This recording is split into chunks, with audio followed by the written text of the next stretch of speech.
Hello दोस्तों, सभी लोगों का स्वागत है हमारे यूट्यूब चैनल प्रदेव अकेडमी। और आज हम बात करेंगे यूपी टेट ईवीएस के पोर्शन के बारे में बात करेंगे। वहाँ से एक क्वेश्चन पूछा जाता है, पिछले कई सालों में पूछा गया है। एक टॉपिक होता है जिसका नाम है भूकंप। तो भूकंप से संबंधित जितने भी क्वेश्चन यूपी टेट में पूछे गए हैं, 1 या 2 मिनट की वीडियो होने वाली है। छोटी छोटी वीडियो बनाएंगे, इंपॉर्टेंट टॉपिक से रिलेटेड जितने भी पिछले सालों में सवाल आए हुए हैं या इंपॉर्टेंट जो चीज़ें हैं उसको हम कराएंगे। ठीक है, तो सबसे पहले जितने लोग भी नए आए हैं चैनल को सब्सक्राइब कर लेना। ठीक, सबसे पहले है भूकंप मापा जाता है। 2011 में क्वेश्चन पूछा गया है।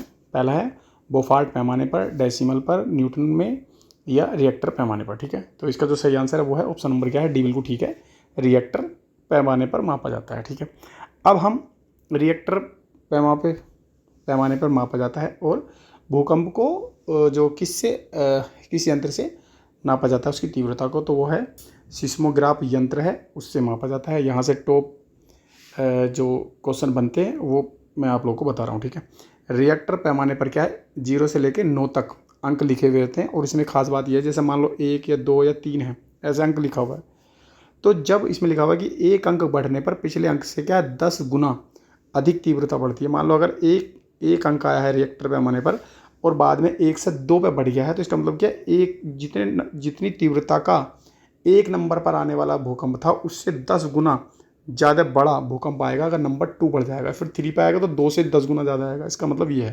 ठीक है, अगला क्वेश्चन 2013 में क्वेश्चन पूछा गया है कि रिएक्टर पैमाने से डैश की तीव्रता नापी जाती है, किसकी, ज्वालामुखी की, भूकंप की, या सुनामी की, या चक्रवात की। तो यहाँ से आप लोग को ये भी याद रखना कि क्या है, भूकंप के बारे में बात बताई गई है रिएक्टर पैमाने से। ठीक है, चलिए अब जो कुछ इंपॉर्टेंट क्वेश्चन हैं जो क्या भूकंप से संबंधित जो मतलब क्वेश्चन बन सकते हैं, जो संभावित क्वेश्चन बन सकते हैं भूकंप से, तो उनके बारे में हम थोड़ी सी डिस्कस करेंगे। ठीक है, जैसे भूकंप का अध्ययन सिस्मोलॉजी में किया जाता है। भूकंप मापी यंत्र जो है सिस्मोग्राफ है, और 1880 में जॉन मिलने ने इसको जो है इसका मतलब यंत्र बनाया था। ठीक है, और इसको क्या दूसरे नाम से जाना था, भूकंप लेखी, सिस्मोग्राफ जो भूकंप लेखी उसको बोलते हैं हिंदी में। सर्वाधिक भूकंप वाला देश जो जापान है। बहुत ये मतलब बहुत जो है परंपरागत क्वेश्चन आते हैं, ये वाले इंपॉर्टेंट क्वेश्चन है। भूकंप मापन इकाई कौन सी कहाँ पे है, रिएक्टर स्केल है। समुद्र में उठने वाले भूकंपीय जो लहरें होती हैं, भूकंप लहरें होती हैं, उन्हें क्या बोलते हैं, हम सुनामी बोलते हैं। ठीक, और ये अगला है इंपॉर्टेंट है, भारत में सर्वाधिक भूकंप क्षेत्र जो है वो हिमालय पर्वत है, गुजरात क्षेत्र। ठीक है, भारत में सर्वाधिक भूकंप जो क्षेत्र है वो हिमालय क्षेत्र होता है, ये हिमालय पर्वत होता है, और उधर दूसरी तरफ क्या है, गुजरात है।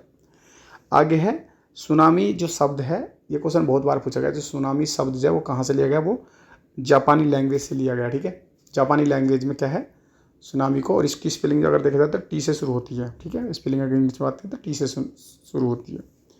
रिएक्टर मापक पर जो अंक अंकित होते हैं वो 0 से 9 होते हैं, ये इंपॉर्टेंट है। यहाँ से रिएक्टर पैमाने पर हम बात करेंगे तो 0 से 9 जो अंक हैं वो अंकित रहते हैं। ठीक है, तो ये इंपॉर्टेंट जो कुछ पॉइंट थे जहाँ से क्वेश्चन बन सकता है UP TET EVS primary level पर। और अब ये था हमारा 2014 में क्वेश्चन आया हुआ था, भूकंप की तीव्रता को निरूपित करता है सिस्मोग्राफ पर, इलेक्ट्रोकार्डियोग्राफ, टोमोग्राफ, पॉलीग्राफ।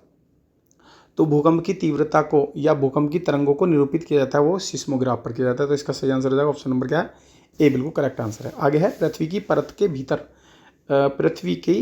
परत के भीतर की जो हलचल है उसका जो अध्ययन है वो किसके द्वारा किया जाता है, तो वो क्या है, भूकंप विज्ञान के अंतर्गत किया जाता है। ठीक है, तो आशा करता हूँ आप लोग को इस वीडियो से 1 या 2 मिनट की वीडियो, इससे यहाँ से एक क्वेश्चन आप लोगों को 100% मिलने की संभावना होती है। मतलब जो भूकंप जो टॉपिक है हमारा ईवीएस में, जो भूगोल जो ज्योग्राफी से जो टॉपिक होता है भूकंप, वहाँ से जो क्वेश्चन है वो ये ही इंपॉर्टेंट क्वेश्चन है, भूकंप से सिस्मोग्राफ और उसका जो अंक है या रिएक्टर पैमाना जो वो इंपॉर्टेंट होता है। ठीक है, तो जितने लोग भी पहली बार चैनल पर आए सब चैनल को सब्सक्राइब भी कर लेना। ठीक है, धन्यवाद।